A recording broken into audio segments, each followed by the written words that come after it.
Olá, meus queridos, a paz do Senhor Jesus, tudo bem com vocês?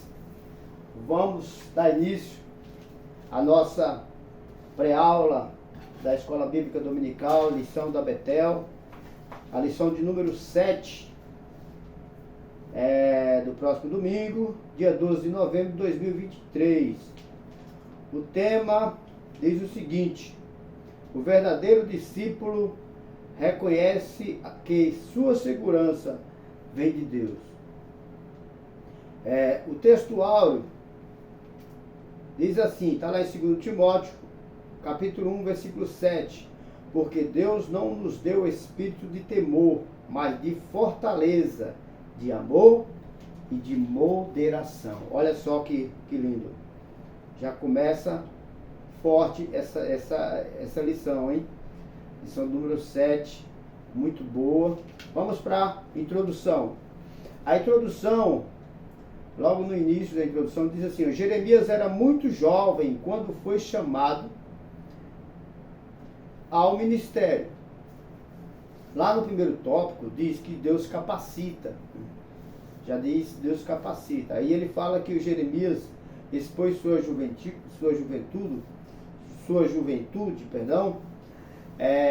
como impedimento para o ofício profético. Quando nós damos uma olhada no relato bíblico sobre o chamado dos grandes homens de Deus, nós percebemos o seguinte, que diferentemente de Deótrefe, né, que é aquele personagem lá da terceira epístola de João, que você avalia o seguinte, que Moisés, Josué, Jeremias, né, e outros mais, eles sempre se achavam incapacitados, certo? Eles sempre se colocavam na posição de incapacitados. Veja que o que Moisés fala: eu sou um homem pesado de língua. Quando Deus chama Moisés para tirar Israel do Egito, né? Josué andou tantos anos com Moisés, mas na hora que quando Moisés parte para a glória, que Josué é chamado, ele se sente incapacitado, né? E aí o Senhor fala com ele ali no capítulo 1, versículo 9, o Senhor o desperta para mostrar para ele que o Senhor é com ele, o Senhor é na vida dele. Jeremias também, ele diz: Senhor, eis que eu não sei falar porque sou uma criança. Então nós percebemos que todos eles se colocam numa posição de incapacitados. Aí Deus, no caso de Jeremias, Deus responde, capítulo 1, versículo 7. Não digas eu sou uma criança, porque onde eu te enviar, você irá, e o que eu mandar você falar, você vai falar, né? Porque eis que eu sou contigo, né? Aí o versículo de número 9 diz que o Senhor põe a sua mão na boca de Jeremias e coloca a sua palavra em sua boca. Então, irmãos, é Deus quem nos capacita. O Senhor nos chama, mas é Ele quem nos capacita. É Ele quem nos dá condições de vencer. De nós mesmos nós não temos nenhuma capacidade, certo? Se o Senhor não for conosco. Veja no caso de Josué e Caleb, né? Quando foi os 12 espias espiar a terra, 10 dos que estavam lá, ao ver a terra, né, até admiraram a terra, mas quando viram os gigantes, desvaneceram. Os gigantes da terra desvaneceram eles, ao ponto deles chegarem, né, na volta, né, da expiação da terra, no capítulo 13 de Números, versículo 33, eles dizem assim, nós éramos como gafanhotos aos seus olhos. Gafanhoto é um insetinho assim, né? Você pisou em cima, já era, né? E aí, o texto do capítulo 14, de Números, a partir do versículo 6, nos fala que Josué e Caleb rasgaram as suas vestes, né, indignados com essas respostas desses homens, né? rasgaram as suas vestes. E aí, continuando, para simplificar o que eles falaram, né? Eles falaram o seguinte: ó, a terra é boa, tem gigantes, certo? Mas o Senhor nos prometeu essa terra. O Senhor nos deu essa terra. Não importa se tem gigante, o Senhor nos deu. E se o Senhor nos deu, ela é nossa.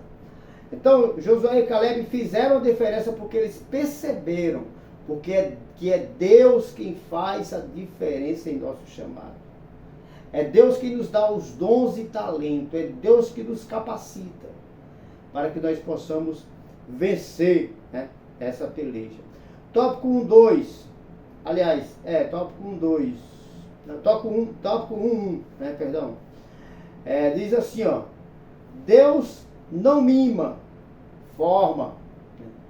Deus não mima, Ele forma.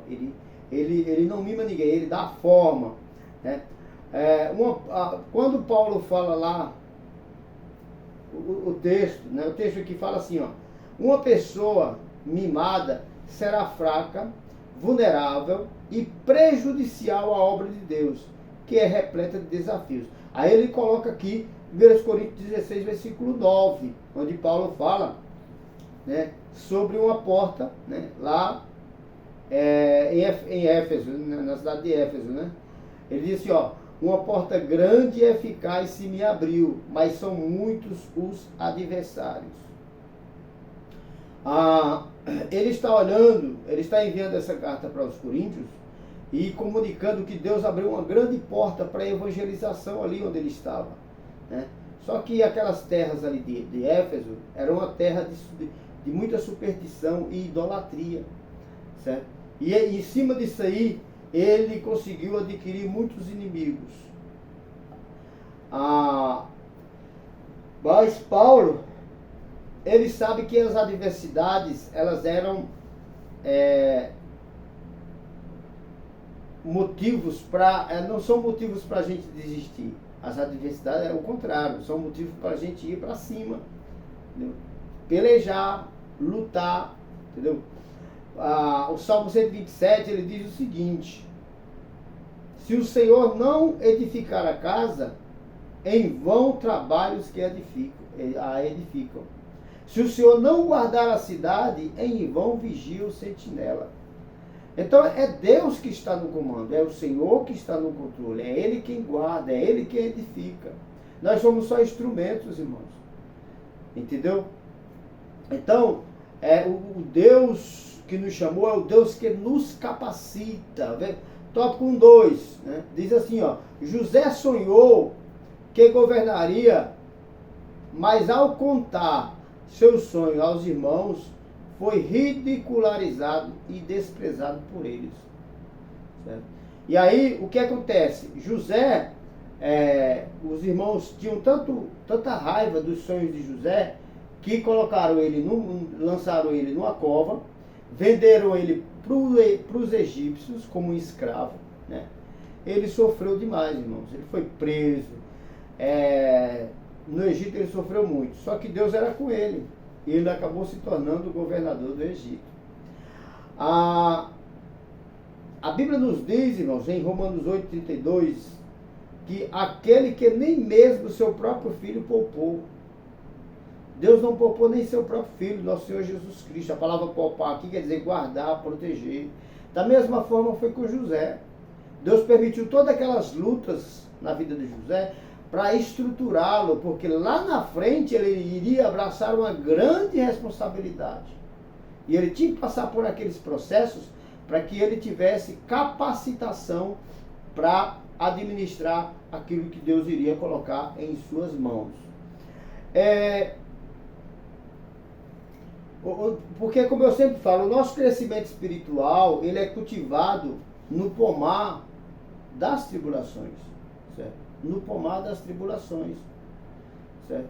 É cultivado ali. José passou por muitas tribulações, mas no momento certo Deus o honrou. E aí, quando Jacó morre, no capítulo 50 de Gênesis, os irmãos deles ficam apavorados. E nosso pai morreu, e agora? Estamos fritos.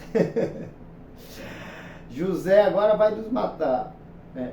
Não, enviaram alguém lá para José e disse, ó, nosso pai antes de morrer mandou avisar que o Senhor perdoasse os nossos pecados, tudo que nós fizemos contra você, né, ao te vender, te colocar na cova e tal, nosso pai pediu que você nos perdoasse.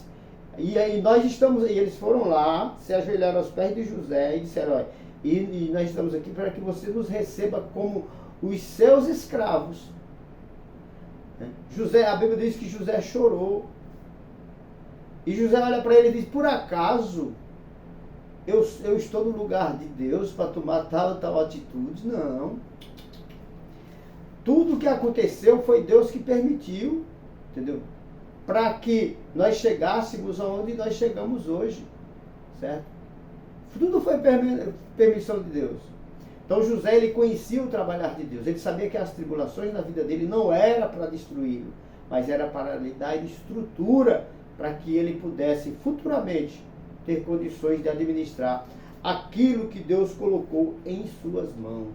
E aí ele perdoou os seus irmãos e cuidou da família de todos eles. Tópico 1.3. Deus não ilude, transforma. Deus não ilude, Ele transforma. Jeremias não foi iludido por Deus, mas recebeu informações de que iria onde fosse levado e diria o que deveria ser dito. Deus não ilude, transforma. Nós vemos hoje em dia, irmãos, os falsos profetas, né? As pessoas, muitos que se dizem homens de Deus, pregando um evangelho falsificado, certo?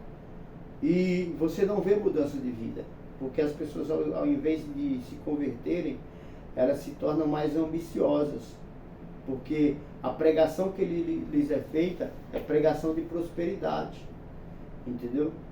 Eles não pregam que Jesus morreu para perdoar pecado, para tirar o homem do inferno, entendeu? Para lhe dar salvação. Mas Deus com Jeremias não. Deus, ele não iludiu Jeremias. Ele falou para Jeremias, olha, pregue a palavra, certo? Pregue a verdade. Não engana o povo, não. Fala a verdade. Não se preocupe. Quem quiser ouvir, ouve. Quem não quiser, problema dele. Mas pregue a verdade. Né? E aí, a palavra, quando ela é pregada de verdade, ela transforma. Né? Ela transforma, ela muda, ela faz uma metamorfose na vida da pessoa. Certo? Sabe aquele inseto lá, a lagarta, quando está comendo aquelas folhas lá? E aí você tem um jardim, se tiver cheio de lagarta, não fica nada, porque elas comem tudo, destrói tudo. Assim éramos nós quando estávamos no mundo, entendeu? Eu não ligava para nada, só pensava em mim. Era um egoísta, sabe? Um egocêntrico. Não estava preocupado se a minha esposa estava nervosa porque eu bebia demais, porque eu fumava, porque eu era estúpido. Não estava nem aí, certo? Por quê? Porque eu era uma lagarta. Só que a lagarta tem uma hora que ele entra ali no casulo, e no casulo ele se transforma, e quando ele sai uma borboleta. A borboleta, ela não tem esse processo de comer folhas, ela gosta de pousar em cima das flores, né? E aí o pólen da flor é solto, né? E aí aquela borboleta faz a polinização das flores. Então, ao invés de destruir, agora está trabalhando na parte de construção, de edificação, certo?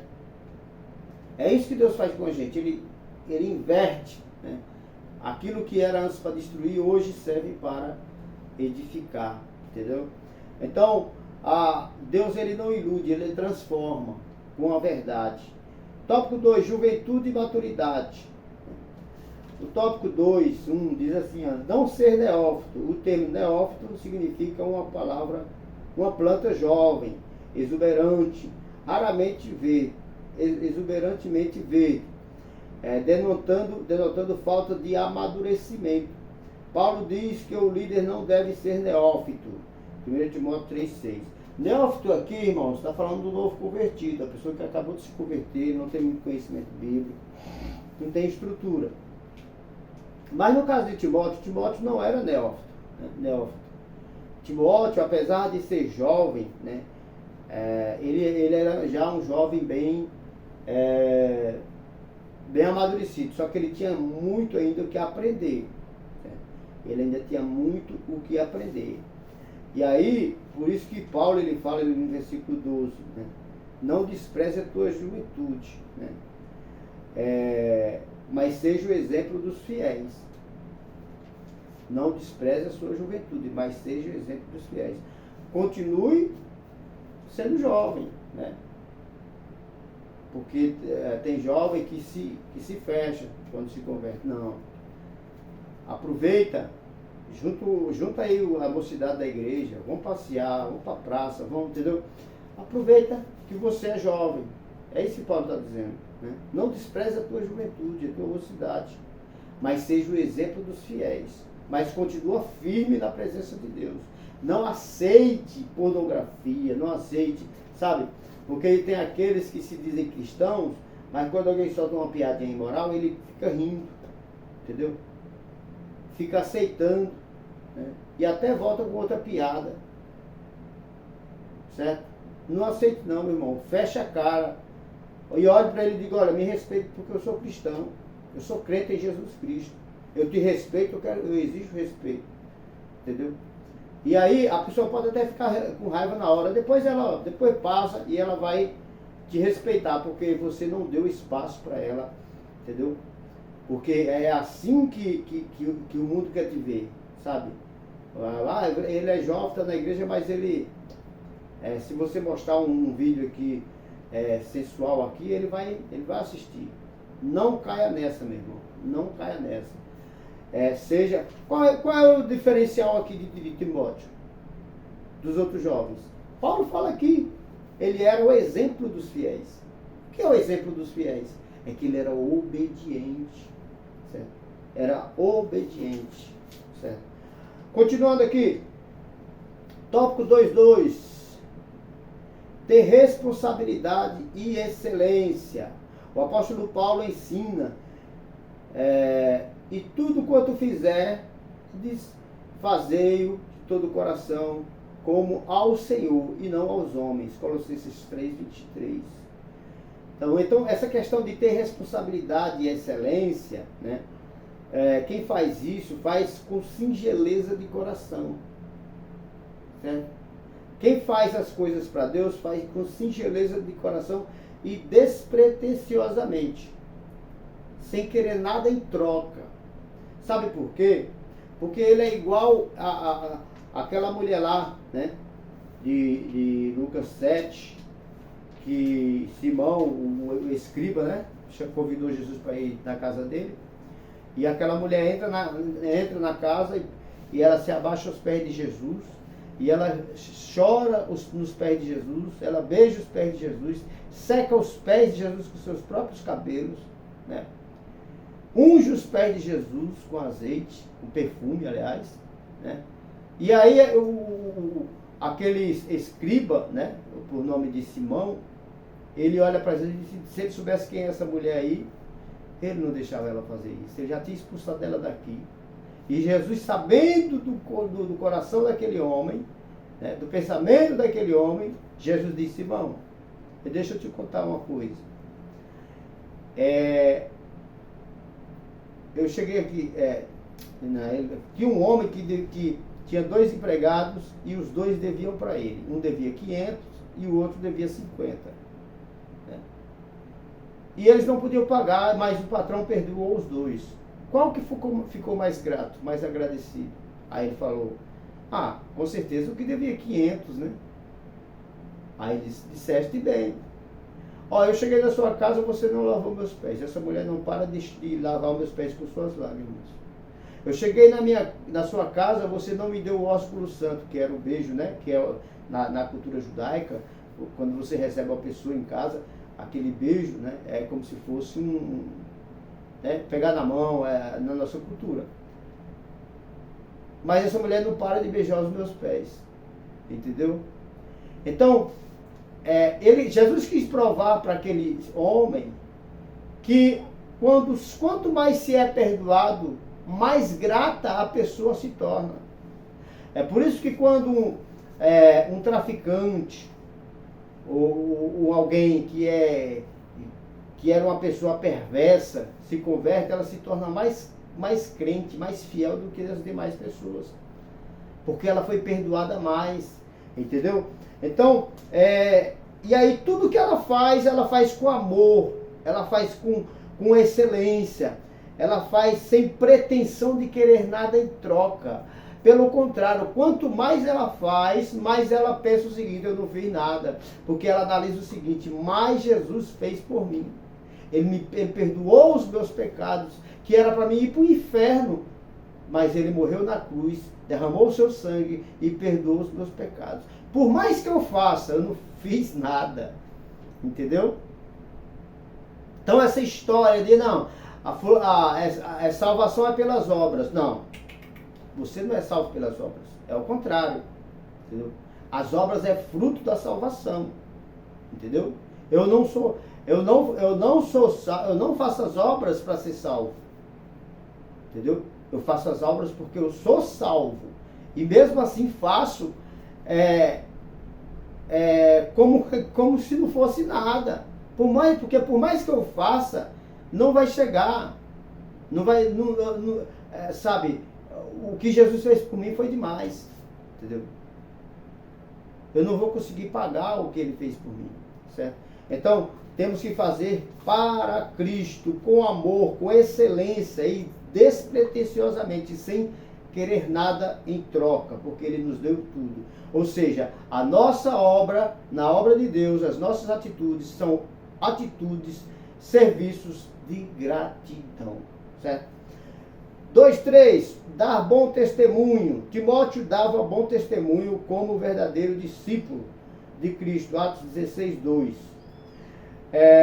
Os efeitos e resultados do bom testemunho. Olha só os efeitos e resultados do bom testemunho.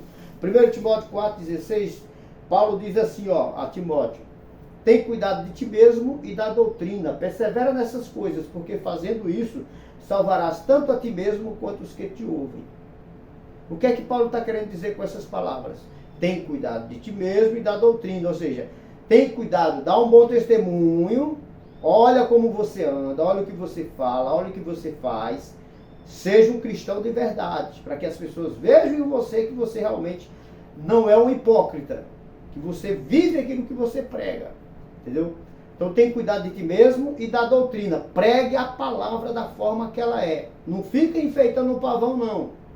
Entendeu? Então duas coisas Paulo pede aí: testemunho, um bom testemunho de vida, certo? E uma boa pregação da palavra. A pregação é cristocêntrica e ortodoxa, entendeu? Que seja bíblica, certo? E aí, quando Paulo aconselha ele continua, né? Porque fazendo isso salvarás tanto a ti mesmo quanto os que te ouvem. Como assim? Salvarás tanto a ti mesmo, dando um bom testemunho, porque você vai ser obediente a Cristo, vai dar um bom testemunho, vai ser uma pessoa que realmente vai ser um seguidor de Cristo, né? E vai salvar os que te ouvem. Por quê? Porque os que te ouvem, eles veem que você não é falsificado. Você realmente prega o que vive e vive o que prega. Certo? Então é muito importante para o obreiro ele entender isso aí. Né? Para o cristão em geral. Né?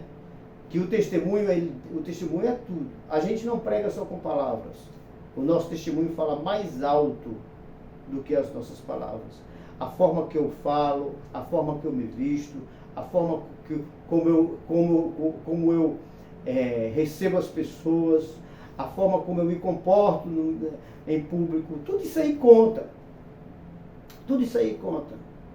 Certo? É um testemunho de vida. Isso aí prega mais do que as minhas palavras. Certo? Então é muito importante nós termos esse entendimento das Escrituras. Terceiro, a aliança e compromisso. Tópico 3.1. Manter-se firme. O ministério é um desafio. Não à toa Deus se apresenta a diversos homens, dando-lhe ânimo, né? Josué 1:9. Jesus, quando estava prestes a passar pelo seu martírio, pela redenção da humanidade, suou gotas de sangue. Lucas 22:44. Então, o próprio Jesus, ele suou gotas de sangue, certo? Para morrer por nós, né? Então, lutas todos nós passamos, né? Todos nós passamos. Problemas existem em todas as áreas de nossas vidas. A Bíblia nunca falou que você não vai passar problema, né? Pelo contrário, Jesus fala lá em João 16:33, né? No mundo tereis aflições, mas tende bom ânimo, porque eu venci o mundo. Neste mundo você vai ter aflições, você vai ter luta, uma luta atrás da outra. Mas tenha de bom ânimo, seja firme, porque eu venci o mundo. E aí, tem uma frase que Paulo fala que eu acho muito interessante, lá no final do versículo 10 do capítulo 12 de 2 Coríntios, ele diz assim, ó: quando estou fraco, então sou forte. Olha só, parece contraditório, né? Quando estou fraco, então sou forte. O que é que Paulo quer dizer com isso, irmãos? Quando você lê no versículo 7 a seguir, a Bíblia nos diz o seguinte, que Paulo, ele estava com um espinho na carne. E ele define esse espinho como um demônio que estava ali para tentar esbofeteá-lo. E ele orou por 3 vezes para Deus tirar o espinho da carne dele. E Deus disse que não iria tirar o espinho. Deus falou: a minha graça te basta, porque o meu poder se aperfeiçoa na fraqueza. O meu poder se aperfeiçoa na fraqueza.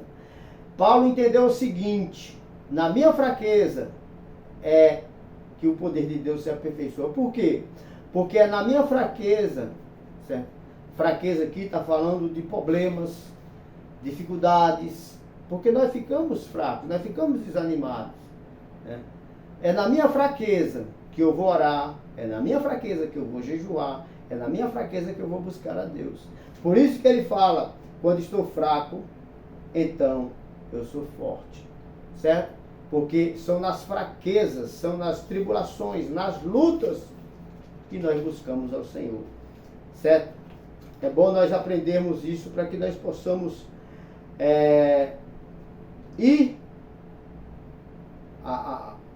ou seja, para que nós possamos mantermos-nos firmes no propósito de servir ao Senhor, certo? Continuando aqui, 3:2, defender a verdade. Gaio e Demétrio andavam na verdade. 3 João 3:12.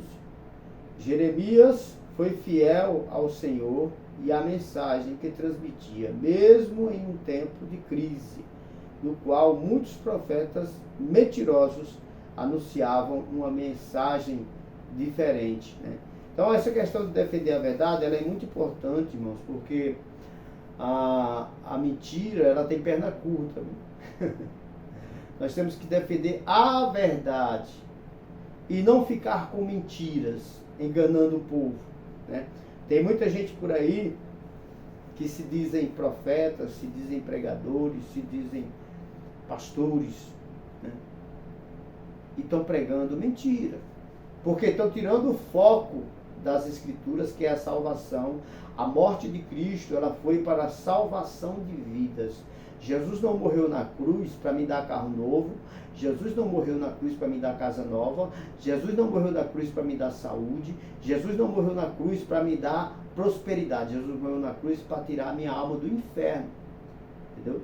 Jesus morreu na cruz para me dar salvação. Essa é que é a verdade. Mas para isso eu tenho que ser fiel a Ele. Largar a mentira, largar o engano, largar tudo que não presta, sabe? E fazer a vontade dele, entendeu? É certo que eu não vou ser perfeito, mas eu vou procurar o máximo possível estar nos pés dele, clamando por misericórdia e aperfeiçoando a minha vida no altar do Senhor. Certo? Então, nós temos que defender a verdade. A verdade. Jeremias pregava a verdade, mas o povo queria ouvir mentira. Mas, mensagens que massageassem o ego deles. Certo? Era isso que ele queria ouvir. Né? Eu vi uma mensagem uma vez, um pastor falando, que a mensagem do Salmo 23, o versículo 1, ele está aparentemente distorcido. Porque quando o versículo 1 fala assim, ó, o Senhor é meu pastor e nada me faltará, muita gente entende que esse nada me faltará diz respeito a coisas materiais, certo? Só que, segundo o pregador, o texto original é o seguinte: o Senhor é o meu pastor e de nada tenho falta. Falou a mesma coisa, mas com sentido diferente, certo? O Senhor é o meu pastor e de nada tenho falta. Ou seja, pode faltar o que for, eu tenho Jesus na minha vida. Ele é o meu bem mais precioso. Entendeu? E eu vi essa mensagem e eu fiquei pensando, mas é a verdade. Entendeu? Jesus é o meu bem mais precioso. Né? Porque é Ele que é o meu Senhor, é Ele que é o meu Redentor, é Ele que é o meu Salvador, é Ele que é o meu pastor. Certo? Então, é muito interessante a gente ver os textos bíblicos e não vê-los fora de contexto, vê-los dentro do contexto. 3:3. E até o fim em seu chamado. Na época de Jeremias, o povo ignorava suas leis e adorava outros deuses. Esse era o problema de Israel. Eles ignoravam as leis de Deus, os profetas falavam, Isaías pregava, Jeremias pregava, sabe? Os profetas estavam sempre ali, despertando o povo. Gente, se converta, larga isso, larga aquilo. O Senhor o Senhor falou que vai enviar os babilônicos e vai levar vocês escravos. E o povo dava era risada. Certo? Porque eles não queriam ouvir a palavra. Certo? Eles não queriam ouvir a palavra. Né? Tem até os reis, os últimos reis, né, do reino sul, né? Que é Joaquim, Zedequias e Joacás, esses 4 reis. Todos eles são descendentes de Josias. Josias foi um bom rei, né? Mas esses 4 aí, que foram os 4 últimos reis de Judá, só a misericórdia de Deus. E aí, Jeremias pregou para esse povo, mas o povo não dava crédito. É tanto que Deus fala para o profeta Oséias, diz, olha, o meu povo pereceu porque lhe faltou conhecimento. Ele fala através do profeta Isaías, no capítulo 1, versículo 3. O boi conhece o seu dono, né? O boi conhece o seu dono e o jumento a manjedoura do seu dono. Mas Israel não tem conhecimento de mim. Certo? Então, o boi conhece o seu possuidor e o jumento a manjedoura do seu dono. Deus está dizendo assim, ó. Os animais, né, eles conhecem o seu dono. O jumento, se você soltar ele aqui, ó, longe da manjedoura do seu dono, ele vai sozinho. Ele vai sozinho. Eu falo isso com meu pai. Meu pai, ele tinha um burro, né? E muitas das vezes a gente deixava ele lá na roça. E daqui a pouco ele chegava em casa sozinho, porque ele sabia o caminho. E era longe. Entendeu? E aí, o animal conhece o caminho. É isso que Deus está falando. Deus está usando essa ilustração para dizer: Israel não conhece a minha palavra. Está perdido. Certo? Está perdido. Temos que, irmãos, dar valor à palavra. A palavra. A igreja não está dando esse valor à palavra nesses últimos dias. Culto de doutrina, culto de ensinamento, escola dominical, entendeu? Tem igrejas que enchem, mas não tem uma escola dominical, não tem um culto de doutrina, é só campanha, campanha, campanha, campanha. Por isso que o povo está aí, você chega, eu sou cristão, mas você olha o comportamento da pessoa, não tem nada a ver com cristão. É só do nome. É só do nome. Só Deus para ter misericórdia. E quando você olha para um cristão de verdade, que ama a palavra, um cristão que se dedica, que ele paga o preço.